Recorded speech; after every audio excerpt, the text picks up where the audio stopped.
Hi friends, welcome to Shami's kitchen. എല്ലാവർക്കും സുഖമാണല്ലോ. ഇന്ന് നമ്മൾ തയ്യാറാക്കുന്നത് ഒരുപാട് പേര് ചോദിച്ചിട്ടുണ്ടായിരുന്ന ഒന്നായിരുന്നു ഓട്സ് കൊണ്ടുള്ള റെസിപ്പീസ്. അപ്പോൾ നമ്മളിന്ന് തയ്യാറാക്കുന്നത് ഓട്സ് കൊണ്ടുള്ള നല്ലൊരു ലഡു ആണ്. വളരെ ഹെൽത്തിയും ടേസ്റ്റിയുമായിട്ടുള്ള നല്ലൊരു ടേസ്റ്റ് ആയിട്ടുള്ള ലഡു ആണ്.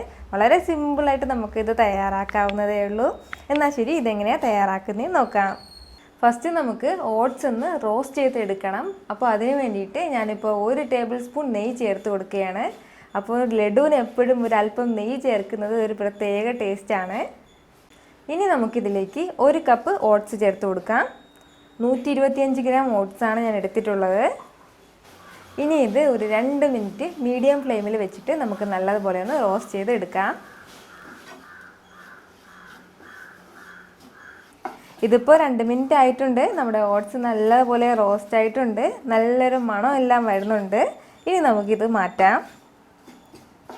അതേ പാനിൽ തന്നെ ഞാനിപ്പോൾ ഒരു 50 ഗ്രാം ശർക്കര കൂടി ചേർത്ത് കൊടുക്കുകയാണ്. ഇപ്പോൾ നമ്മുടെ ലഡുവിന് ആവശ്യത്തിനുള്ള മധുരത്തിനനുസരിച്ചിട്ട് നമുക്ക് ശർക്കര ചേർത്ത് കൊടുക്കാം. ഞാനിപ്പോൾ ഒരു 50 ഗ്രാമാണ് എടുത്തിട്ടുള്ളത്.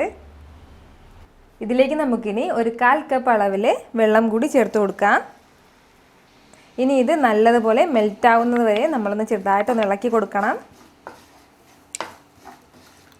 നമ്മുടെ ശർക്കരപ്പാനി നല്ലതുപോലെ ഒന്ന് തിളക്കട്ടെ. അപ്പോൾ ഞാൻ ഈ മിക്സിയുടെ ജാറിൽ ഇപ്പോൾ ഒരു 10 ഈന്തപ്പഴം എടുത്തിട്ടുണ്ട്. ഇത് നമുക്ക് മിക്സിയിൽ നല്ലതുപോലെ ഒന്ന് അടിച്ചെടുക്കാം. ഇതിൻ്റെ കുരുവൊക്കെ കളഞ്ഞിട്ട് വെച്ചിരിക്കുകയാണ്. നമ്മുടെ ശർക്കര എല്ലാം ഇപ്പോൾ നല്ലതുപോലെ മെൽറ്റായിട്ട് വന്നിട്ടുണ്ട്. ഇനി ഇതിലേക്ക് നമുക്ക് നമ്മൾ പേസ്റ്റാക്കി അരച്ച് വെച്ചിരിക്കുന്ന ഈന്തപ്പഴം കൂടി ചേർത്ത് കൊടുക്കാം.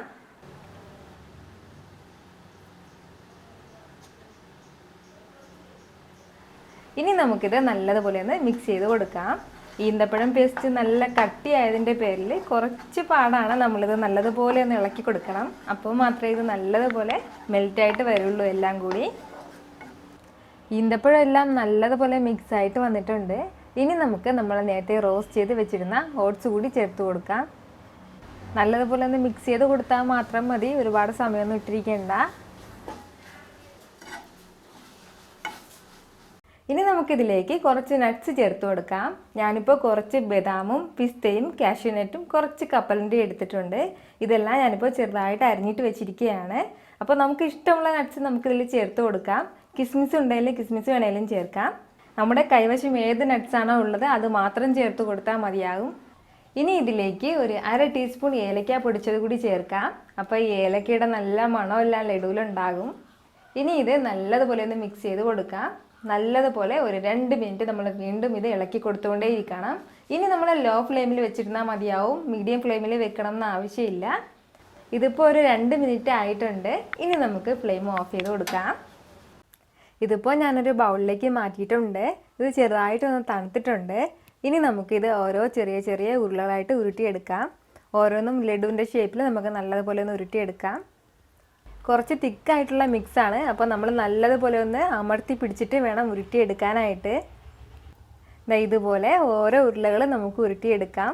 വളരെ ടേസ്റ്റി ആയിട്ടുള്ളതും ഹെൽത്തി ആയിട്ടുള്ള നല്ലൊരു ലഡുവാണിത്. ഞാനിപ്പോൾ എല്ലാ ലഡുവും തയ്യാറാക്കി എടുത്തിട്ടുണ്ട്. ഇത് വന്നിട്ട് 3 വീക്സ് വരെ നമുക്കിത് സൂക്ഷിക്കാൻ പറ്റും. അപ്പോൾ നിങ്ങളിത് ഉറപ്പായിട്ടും ട്രൈ ചെയ്ത് നോക്കണം. കുട്ടികൾക്കെല്ലാം ഒരുപാട് ഇഷ്ടമാവും. അപ്പോൾ നിങ്ങൾ ട്രൈ ചെയ്ത് നോക്കിയതിന് ശേഷം എൻ്റെ കമൻസ് എന്നെ മറക്കാതെ അറിയിക്കുകയും വേണം. ഈ വീഡിയോ നിങ്ങൾക്ക് ഇഷ്ടമായ ലൈക്ക് ചെയ്യാനും ഇത് മറ്റുള്ളവർ കാണണമെന്ന് ആഗ്രഹിക്കുന്നുണ്ടെങ്കിൽ ഷെയർ ചെയ്യാനും സബ്സ്ക്രൈബ് ചെയ്യാനും മറക്കരുത്. വീണ്ടും നല്ലൊരു റെസിപ്പിയുമായിട്ട് വരുന്നവരേക്കും ബൈ ഫ്രം ഷമീസ് കിച്ചൻ.